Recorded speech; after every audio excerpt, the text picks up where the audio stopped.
going to, all right, we're all set. So hi, everybody. Good afternoon or morning, depending on where you are hailing from. Thanks for joining us today. I'm Alana Dunoff, and I'm here with Jim Myers. And we are both instructors for the ProFM, and we sort of have teamed up to teach the class. And we want to tell you a little bit about what the ProFM is, and then also talk to you about our course, and maybe you'll be interested in joining us. So I just thought we'd start off with a quick introduction and tell you a little bit about ourselves. So again, my name is Alana Dunoff. I've got about 30 years in facilities management. I have my master's in facilities planning and management of all things. So I chose this profession and have been passionate about it ever since. I've worked in healthcare, I've worked in corporate commercial, mostly on the strategic planning and project management side of facilities. I'm also an FM educator. I've been an adjunct professor for about 18 years. I'm currently teaching at Temple University in their Facilities Management Bachelor's of Science program. And I'm also an instructor. I've been teaching FM credentials for about 10 years, teaching the ProFM now for about 2. I actually was the first woman to earn her ProFM, so I like that badge, and have been enjoying teaching the classes. Jim, please. Yeah, well, my name's Jim Myers. I spent my entire career in facilities related work in water treatment, power plants, energy. The last 22 years of my regular working career, I was a director of the Penn State Facilities Engineering Institute. We were technical advisors to facilities all over Pennsylvania on utility infrastructure, energy, and provided training in those areas. So this is a natural for me. I retired just a few years ago, and now I'm using my skills to teach and help others and stay engaged in the profession. Thanks, Alana. I'll turn it back over to you. Sure. So our agenda for our next 30 minutes is pretty simple. We'll just talk a little bit about what the ProFM is, and then we'll do a little bit of a dive into the 24 things every FM should know, which is really the body of knowledge. And Jim will talk through that for us a little bit. We'll talk a little bit about how you actually earn your ProFM, what the online platform and the assessments look like. And then we'll spend the last couple of minutes just talking about our class and our approach and why we think we're like the dynamic duo when it comes to teaching the ProFM. So sort of big picture, sort of like what is the ProFM? You know, the ProFM is essentially, it's a knowledge-based credential, and it's built on the foundation of global FM standards.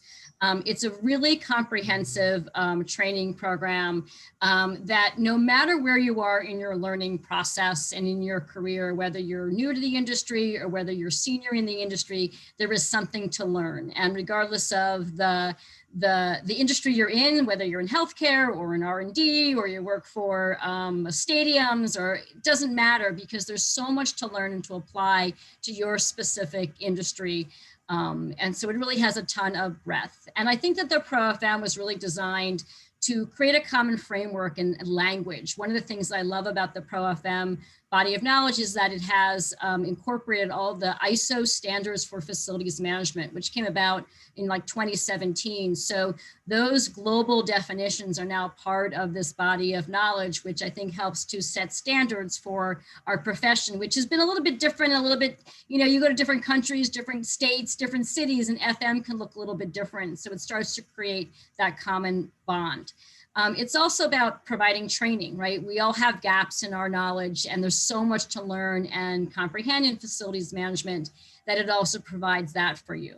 And I also say that, you know, if you are not in FM, but you support the FM industry, that I also think this gives you a really great understanding about what your FM clients do, right? So it's also a way to begin conversation from that standpoint. So it fills in lots of gaps from a knowledge perspective.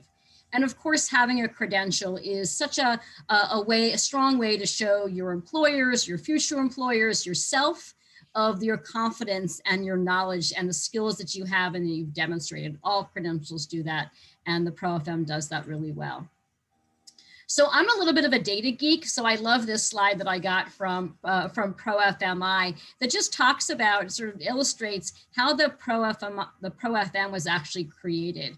So back in 2017, there was a really extensive sort of global survey that was done to understand what are the skill sets that FM professionals need for their jobs today and for the future. And so like about 3,300 people completed this survey from like 90 some odd countries, 1,800 different companies. So they collected all this information that talked about, you know, what does it take to be an FM, and to pull that information globally to really understand what are the commonalities of FM and how do we create a body of knowledge that fits, you know, the entire globe for our industry. So I think that's pretty cool. So I'm going to turn it over to Jim, who's going to talk about the 24 things every FM should know. Essentially what the ProFM did was they took 24 sort of competencies and they put it into 5 modules. So it's sort of manageable as you kind of go through the content. And Jim is going to take us through those, through the different modules.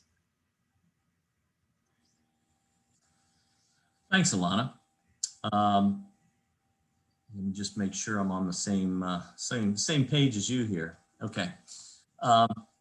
Here you see this graphic. It says 24 things every FM should know. At the foundation of the ProFM is this body of knowledge. Okay. It's a comprehensive set of 24 knowledges, skills, and abilities that all FMs should know to be successful in our work. I'm going to give you a brief overview of all 24 of these so you can get a sense of the depth of the content that the ProFM body of knowledge has. It's full of useful and helpful information, both strategically and tactically in your work. I'll be using this diagram as a talk through the next few slides. If we go to the next slide, Alana, thank you. The first is shown here. You see this wheel, and there are quadrants in the wheel. The first is the one of operation and maintenance. Most FMs feel comfortable in this zone, but no matter how much you know or how many years you've spent in it, there's always something to learn. And within this module, there's 5 main topics. First one is technical services, which includes things like preventative, predictive maintenance strategies for the hard services and systems in our buildings.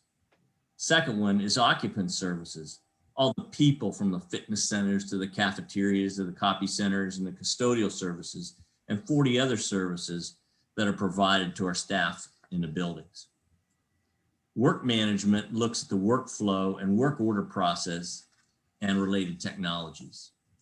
Utility management is an area that I worked in all my career. It covers energy, electricity, gas, water consumption, and how to be more efficient, how to calculate industry metrics, even things like understanding a water and electric bill. And then finally, space management covers planning and management of the space for people, from determining occupant needs to improving management practices. Could move on to the next slide there, Alana, please. The next module is asset management. It covers things like the activities that the FMs are engaged in to manage and realize value from our physical assets. So the modules in that modules included things like project management, strategic planning, which is about understanding the organization's needs and alignments for our FM processes. Capital planning. This is more of a deep dive into the financial processes associated with planning large-scale capital projects, from developing the business case to return on investment calculations to life cycle cost analysis, because ultimately, really, facility managers need to get the money and need to talk in business terms. And then construction. This section looks at the processes of construction from design, programming, execution, and closeout. The next slide, the third module, is risk management, which looks at the process of identifying and analyzing risks. There are 4 primary topics in risk management. Compliance and standards. And here I want to make a note, as Alana had talked about, of all the new ISO standards related to FM that are incorporated into the body of knowledge.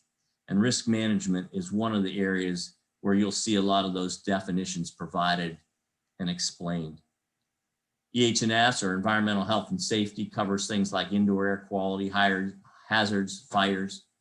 Security, of course, looks at physical security, but also cybersecurity and workplace violence.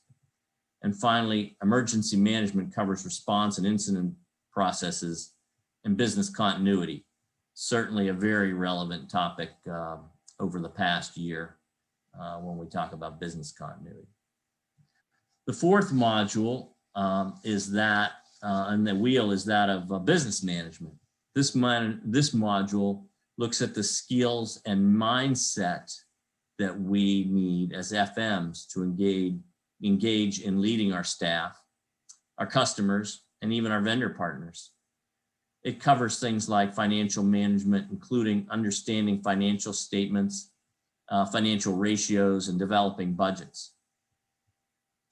We also talk about procurement and the purchasing process and managing the many service contracts that are involved in facilities management.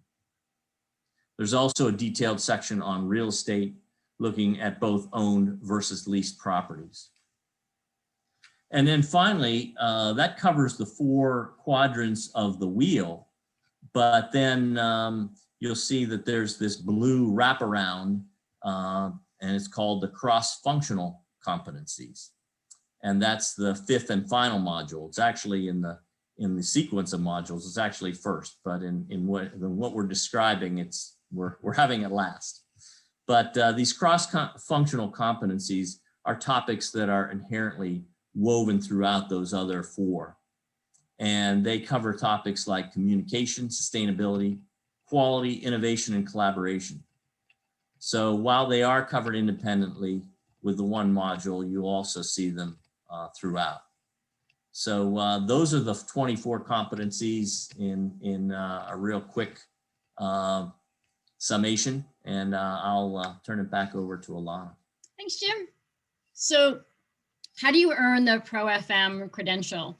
So as Jim just shared with you how comprehensive the body of knowledge is, and so too is the information that is available to you to help you earn your ProFM. So first, there's of course the reading materials. There are 5 books to go with each of the 5 modules. Tons of information. Mine are completely tagged and flipped and stuff like that with information that I even use after taking the test.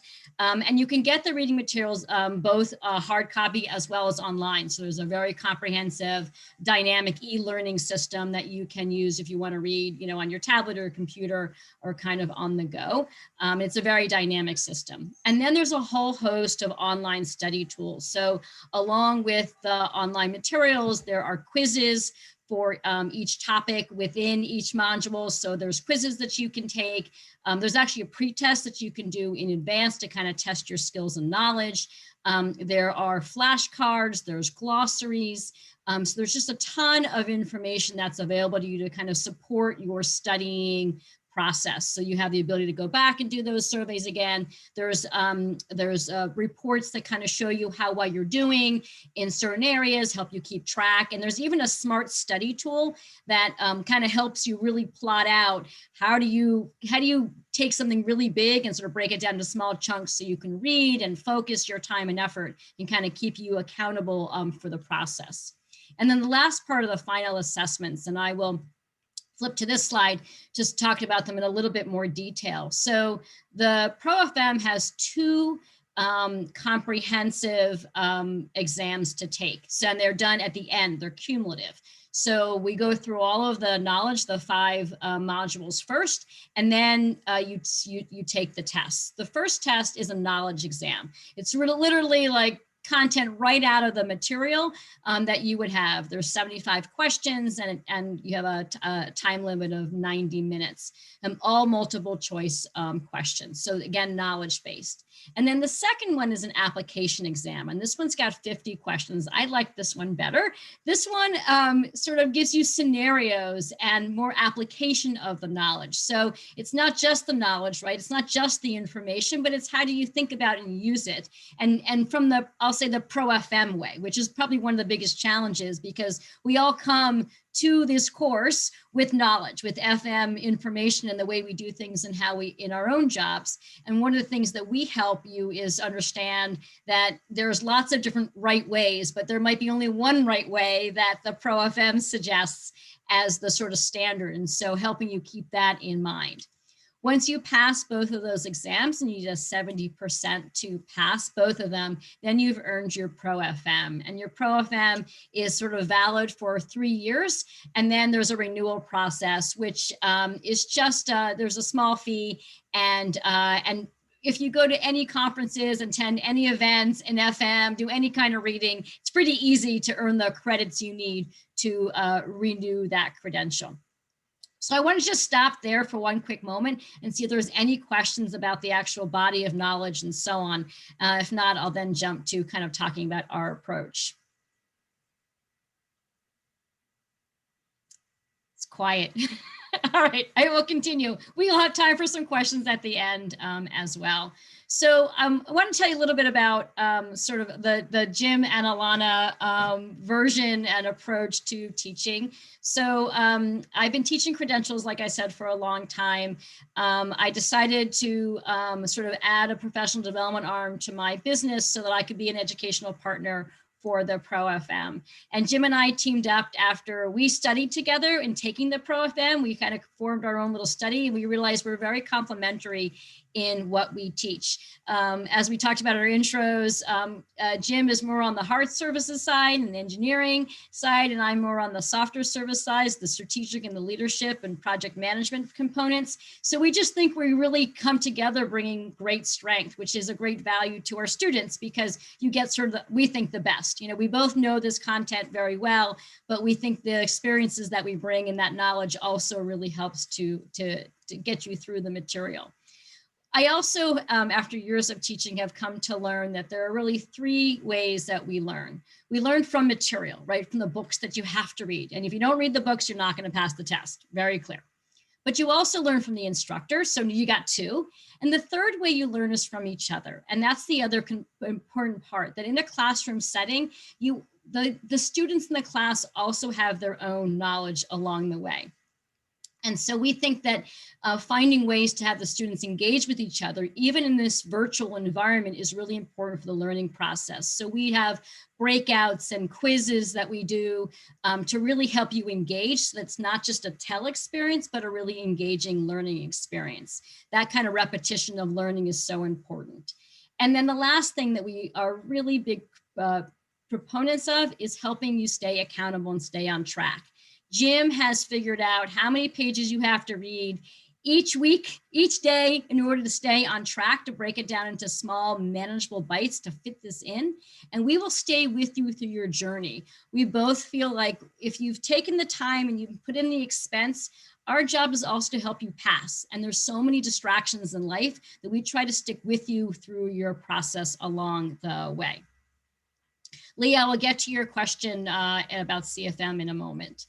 About our format. So we teach what we call a 7-week sort of coach-led, in this case, virtual class, with all this sort of a mix of content and activities. And the 7-week class is really over a 13-week period, so that we have a week break in between, again, to help pace you in the course. So of the 7 classes that we teach, 5 of them are the content-based, 1 for each of the modules. And those are 2.5-hour classes that we have, again, with lots of levels of engagement. And then we have 2 other classes kind of in the introductory, in the beginning of the course. And then we have a final class where we do test taking strategies. We spend the whole time doing quizzes and questions and really trying to get you into the mode. We have lots of test taking strategies and tips that we share with you, all in preparation to take your assessments. So the typical content classes would be a overview of the module and a presentation of what we believe are sort of the foundational or really highlighted areas that we think are critical for knowledge. We obviously can't cover everything, but we've tried to figure out what we think is the best. And then of course we want your input. So since you'll be doing the reading in advance, you can bring your questions to class, topics. You're like, I don't understand net present value, please do more of that. Or I don't understand life cycle costing, please do the calculations again. And so we can spend any time for the class that is necessary. And again, I mentioned we do activities like breakouts, and polling just to keep it interesting and engaging. We're also available for any questions outside of class time. We're sort of your teachers, right? We're here for the long haul. We're here to help you stay focused and accountable, as I mentioned before. Jim was just going to talk through our next class schedule. You're on mute, Jim.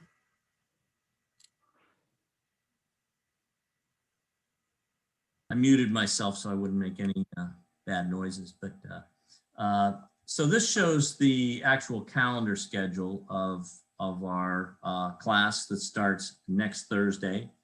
And it follows the same kind of philosophy that Alana talked about, but here you can see it all laid out in a tabular form with that kickoff and introduction in the first session.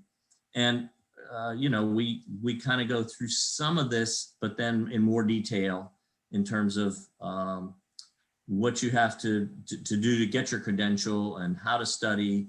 And we give you an assignment that first week, and that is to read module 1 by March 4th. So that gives you 2 weeks. And so again, as she said, we're trying to break it down into bite-sized packages. You can see here that the start time is 3 p.m. Eastern time. We may modify that based on the needs of some of our current students. So that is a little bit up in the air in terms of what our start time is going to be. For now it is 3, but it's probably going to be pushed later to more like 5 or 6 or 7 p.m. Eastern time start time. So then, as Alana said, there's the 5 modules that begin on March 4th, where we get into more the practicing, the quizzes that prepare you for the test, some little mini content, and some other kinds of activities that we do for those 5 sessions that go through April 29th. And really by then, you should just about be ready to take the tests. But then there's 2 weeks before a final review, and hopefully you take a couple of the tests in that time, and then we can talk about successes or what needs to be done moving forward from there. So that kind of, again, lays it out in tabular form. Thanks, Jim. So Leah, I'm going to answer your quick question around, well, maybe not so quick, about ProFM sort of on top of CFM. So I also teach the IFMA FMP. I've been teaching that for years, and I'm all about education and knowledge. And so whatever you do as part of your journey, I think is great. I actually think that the ProFM is an awesome precursor to the CFM as well, because it covers so much of the competencies that you'll find. And so I think that they actually both have value, since the CFM is a competency-based exam where there isn't necessarily a lot of knowledge, book knowledge to learn. I think the ProFM is a great complement from that standpoint, because you have that, there's so much depth and breadth in the ProFM that it supports that goal of reaching your CFM. So that's how I see those two sort of coming together. Steve's asking about the time to complete the class. Actually, you have 1 year from the time that you sign up to complete it, and it is done at home online. It's completely open book, and there's no penalty for failure. You can take it as many times as you want. Once you pass through the gate of passing, nobody needs to know how many times you took the test. Unless you compare it. I will tell you, each one took me twice. I'm just telling you, and I've been doing it because it was right. They are tests, right? They you know what? It keeps it real, right? I acknowledge, and I mean, I also didn't take a class the way you did. So it makes me, I think, a better teacher because I think about how to teach this class and so on. But we are finding that most of our students take it once, they get a lot of information, and then they got to take it again, and then they get there, or they get close to getting there. And that's just because it's extensive. It's a lot of information to manage. So I just want to wrap this up, and happy to take some more questions in a moment. That if you are ready to start your journey, we are starting our kickoff class next week. And here's just some of the down and dirty dollars for it all, that we're holding our sort of early bird through the 12th. If you want to join us, in that $19.95. I feel like such a commercial. For $19.95, you get all the materials, the online access, and of course you get Jim and I as your instructors for the class. And then there's a final registration sort of past that date. And if you are interested in enrolling, you can enroll in one of two ways. You can go to my website at afdfacilityplanning.com and click on the upcoming classes. Or I have a Google Sheet form, and I just throw it into the chat if you're interested, and I'll send it out to everybody as well after the session is done. But that just has all of this information, the dates, the course, and how to sort of register. There's a question about, is there a payment plan? So we can absolutely talk through a payment plan. We can do that offline for sure. Any questions? And yeah, so I'll just say, with any other questions, I'm happy to take. So both of our Jim's and my information is up there as well. And I also included Beth Fashing. She's from the ProFM, from the Homes Corporation, which supports the ProFM. And she thought she might be able to jump on this call, but she wasn't able to, but can answer any of your questions about that as well. And look at that, we're just almost at 30 minutes on the dot. Does anyone have any other additional questions that we can answer? We'd love to hear them. And if you're interested in joining us, we'd love that too. And if not now, we'll run another class sometime. Well, we don't know yet. When? Probably in the fall. Probably in the fall. Well, thank you very much.